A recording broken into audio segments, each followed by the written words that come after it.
여러분 안녕하십니까? 반갑습니다. 오늘은 막간을 이용해서 우리가 보통 이 교리를 공부할 때 구원의 서정이라는 것을 공부하게 돼요. 한 아이가 이 세상에 태어나도 그 성장의 과정이 있지 않습니까? 그리스도인들이 이 세상에서 이제 주님을 만나고 난 다음에 하나님의 자녀로 성장하는 과정이 있어요. 그 과정에 대해서 잠깐 말씀을 드려보도록 하죠. 이 과정은요, 보통 이제 한 7, 8가지로 이렇게 나눠서 말씀을 드릴 수가 있겠습니다. 맨 처음에 하나님이 부르셔요. 하나님의 부르심, 이걸 소명이라고 그래요. 하나님께서 창세전에 택하신 자들을 이 세상에 아담의 후손으로 태어나 죄에 갇혀 있을 때 예수라는 빛을 비추어서 그가 빛을 보고 나올 수 있도록 하시는 이 모든 것들이 하나님의 거룩한 역사를 통해서만 가능하거든요. 그러니까 하나님이 불러주지 않으면 하나님께로 나올 자가 사실은 없는 거예요. 그래서 맨 처음에가 단계가 뭐냐? 소명입니다. 하나님의 부르심이에요. 하나님이 불러주지 않는데 어떻게 오겠습니까? 하나님이 가까이 하고 하나님이 함께 해주지 않는 자가 어떻게 하나님의 자녀가 될 수 있겠습니까? 이런 것들을 우리가 생각하고 지금 제가 여러분들에게 드리는 이 구원의 서정에 대한 말씀을 좀 들어보시기를 바랍니다. 맨 처음에 하나님께서 우리를 부르신다. 뭘 통해서 부르시느냐? 전도자를 통해서. 뭘 통해 부르시느냐? 하나님의 말씀인 성경 복음을 통해서 부르십니다. 그래서 하나님의 부르심의 현장에는 언제나 전도자가 있고요. 그리고 그 현장에는 전해지는 하나님의 말씀이 있습니다. 두 번째는 그렇게 하면 모든 사람들이 다 듣는 사람들이 예수를 믿느냐? 그렇지 않습니다. 하나님의 성령이 임재하셔서 어떤 사람의 심령 속에 성령이 함께 하시면 임재해 주시면 거기서 뭐가 일어나느냐? 거듭남, 중생이 일어납니다. 그러니까 성령의 임재는요, 내 의지대로, 사람의 의지대로, 인간의 의지대로 되는 게 아니에요. 중생, 거듭남은 100%, 200%, 300% 성령의 역사로 이루어지는 거예요. 구원은 전폭적으로 하나님의 역사에 의한 것이다. 이렇게 이야기하는 것이죠. 인간의 노력이 들어가지 않는다는 것입니다. 그래서 뭐냐? 성령이 심령 속에 찾아오셔서 내주하시는 것, 이걸 중생, 거듭남이라고 이야기를 해요. 사람이 거듭났으면 사람이 다시 태어난 거거든요.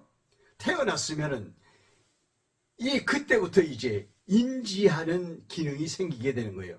죽었던 자가 다시 살아났으니까 느끼고 감정이 생기고, 그리고 인식작용이 일어나고, 그렇게 되지 않겠습니까? 그래서 그 다음이 뭐냐 하면은 회개입니다.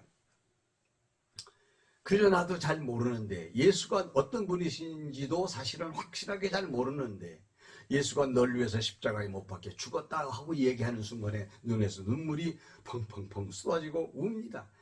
제 경험인데요, 시큰 울고 난 다음에 마음이 시원해지면서 그리스도를 바라보는 그 역사를 체험하게 된 거죠. 여러분 어떻습니까?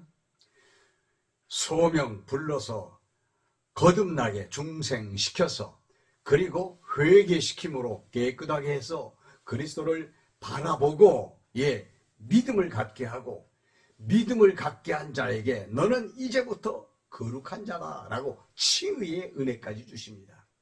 그리고 칭의 거룩하다 하고 일컬어 주심과 동시에 너는 내 새끼야, 내가 너를 낳았어, 이렇게 말씀해 주시는 것이 양자의 은혜입니다. 그러니까 여러분, 여기까지는요 동시적일 수 있어요.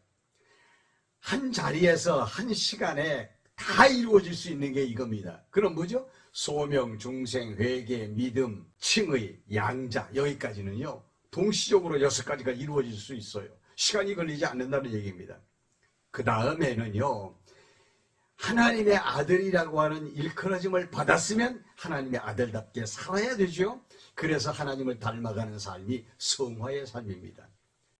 하나님을 닮아가려고 애를 쓰지만 세상이 너무 악하죠. 사단의 역사는 계속되고요. 그러니까 힘들어요? 안 힘들어요? 힘들죠. 힘들니까 때로 넘어지고 엎어지고 자빠지고 생난리를 치는데 그때마다 일으켜 주시고 감싸 안아주시고, 때로는 내가 가기 싫다고 할 때 업고도 가기도 하시고, 강도 업어 건너시고 바다도 업어 건너시고, 그렇게 해서 우리를 견인 이끌어 주신다는 것입니다. 견인의 은혜가 다하면 우리 육신을 벗고 우리가 하나님 앞에 갈 수 있도록 우리의 영혼을 거두시죠. 그게 뭐냐? 성화의 단계가 끝나고 견인의 역사가 은혜로 이루어지고 그러고 난 다음엔 이제 영화로운 단계에 들어가게 되죠. 그래서 영화의 은총을 입게 되어서 하나님 앞에 흠도 없고 점도 없는 사람들로 서게 되어지는 겁니다. 그리고 난 다음에는 어떻게 됩니까? 영생하는 삶을 살게 되는 거죠. 하나님과 더불어서 그리스도와 더불어 성령과 함께 영원한 세계에서 영생하는 은혜를 입고 영원히 사는 것, 이게 그리스도인의 삶의 여정입니다. 여러분 잘 이해하셨습니까? 한번 결론해서 말씀드립니다. 하나님은 당신이 원하는 자들을 부르십니다. 소명. 불러서 성령으로 그와 함께하게 하십니다. 중생. 그리고 그가 다시 태어나서 자기 자신이 얼마나 더러운 존재인 것을 깨닫게 하십니다. 회개. 이 죄를 누가 해결해 주셨느냐? 예수 그리스도. 그리스도에 대한 믿음. 그리고 난 다음에 하나님께서 어떻게 하십니까? 너는 이제 깨끗해졌다. 너는 의로워졌다. 내가 거룩하니 너도 거룩해라. 라고 말씀하시면서 칭의의 은혜를 주시고요. 그리고 난 다음에 너는 이제부터 내 새끼야. 너는 내가 낳았어. 이렇게 말씀하시면서 우리를 당신 품에 안아주십니다. 양자. 살다 보면 엎어지고 자빠지고 넘어질 때마다 이끌어 주십니다. 견인. 그리고 난 다음에는요, 그 영화. 그리고 영생을 얻게 되는 것입니다. 오늘은 여기까지 하겠습니다. 좋아요 버튼 눌러주시고요. 이 컨텐츠를 사랑하시는 여러분들, 오늘도 행복한 하루 되시기를 바랍니다. 대단히 감사합니다. 안녕히 계십시오.